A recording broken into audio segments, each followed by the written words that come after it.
Most people waste their 20s, telling themselves they'll save money later. I almost did the same mistake. I grew up in a normal working class family, not rich, not poor. We lived paycheck to paycheck. We didn't travel much, didn't go out to fancy restaurant. Everything was planned, discount, sales, basic needs. But I never missed anything essential. It taught me discipline, but it didn't teach me how to invest. Where I'm from, saving money is normal, but investing? Nobody talks about it. At family gatherings, nobody mentions stocks, real estate, dividends. It's just work, pay your bills, maybe put a bit aside, then start again. When I hit my 20s, I thought like everyone around me, I thought, why save? I'm young and I'll make more later. All my friends were the same. Spend now and figure it out later. But then COVID-19 changed everything. My school shut down. The special course I was supposed to take was cancelled. No school, no routine, just time and uncertainty. So I did something I hadn't done in years. I went back to working retail, and this time it was at Costco. I'd worked at Walmart before, so I knew what I was expecting. Long hours, standing out on my feet, serving people who don't always respect you. But this time, it felt different. I was older. I understood that every shift was my time trade for a few dollars an hour. I worked 2 months straight. No excuse, no weekend off. Just saving every cent that I was making. Waking up early, standing on my feet all day, making approximately maybe, I think it's like $14 an hour. Or like something like that, like 15 and then 17 on the Sunday. There's a special thing with Costco. Anyways, putting up with rude clients, feeling how every dollar cost me real sweat.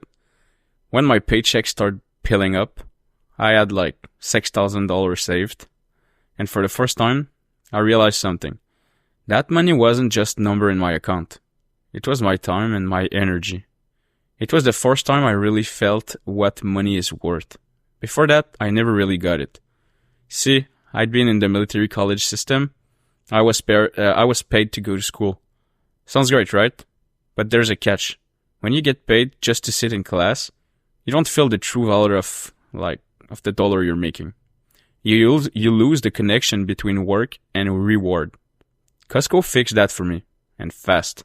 One day, a close friend of mine told me something that changed my mindset. His dad worked in a factory. Not some huge 6-figure job. He had 5 kids. And his wife was a wife that was just staying at home and taking care of the family and everything. But he was a millionaire. And how? Not by winning the lottery. Not by getting lucky. But by learning how to invest. By putting money in the market. By staying patient. Being consistent. That story hit me hard. I thought, if he can do it, why I can't? So at 20 years old, I took the $5,000 that I saved from my summer working in Costco, and I started to study. I read, I watched some videos, I asked questions to my friend, to his dad.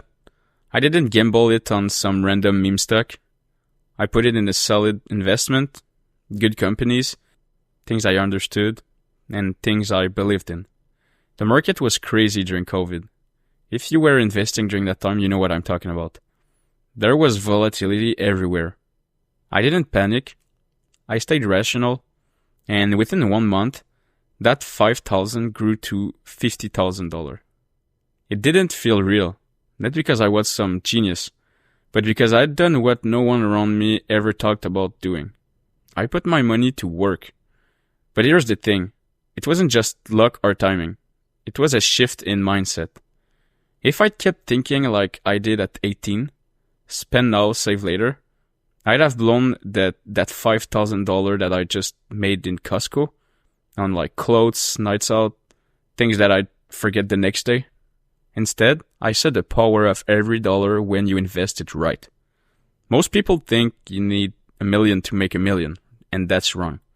You just need to break the pattern. Stop spending everything you touch. Stop lying to yourself that you'll start saving one day. One day never comes if you don't make it happen. That $50,000 didn't make me rich overnight, but it gave me confidence. It made me hungry to learn more. It proved to me that your environment doesn't define your ceiling. Your habits do. Today, I still carry those lessons. I watch every dollar that I spent. I use credit cards smartly, not for debt, but for points and cashback. I pay them off every month, no interest. I hunt deals at the grocery store. I use cashback app. When I travel, I use my points to get flight for like with big discount or even for free. I stay in cheap hostel. I eat local. I don't care about luxury. I care about freedom. I'm 24 now, and I've kept growing that first investment. I now own a condo in a downtown city in Canada where it's kind of really expensive. If you're from Canada, you know what I'm talking about. I have zero debt. I mean, I have my debt from my mortgage, but I consider that as clean debt. And I try to invest in the stock market every month. No excuses. No stupid purchase that I know I will regret. Some people say it's extreme, but I've seen both sides. I know what it feels like to have nothing. I know what it feels like to have something. And I know what it feels like to waste it all on stuff that doesn't matter. So if you're listening to this, here's my message. Don't think you're too young to start. Don't think that $1,000 isn't enough. Don't think that you have to wait until you're older to be smart with money. Start with what you have right now. Invest in what you understand. Take your time. Respect your money. It's your time and energy transformed. If I could turn 5,000 into 50,000 at 20 in like less than 2 months, you can do something too. Not overnight, not gambling, but step by step. So next time you feel like blowing your whole paycheck on something useless, remember that money could be the seed for your future freedom. You just have to plan it right. If you enjoyed that type of video, just let me know in the comments, and I will answer to every single one of them. And thank you very much if you're still here and that you've watched all the video. That means something for me, and I really want to thank you again. So leave a comment, drop a like button. If you didn't already, you can subscribe. I will continue to post a video like that to share with you some personal story. And see you in the next one. Take care.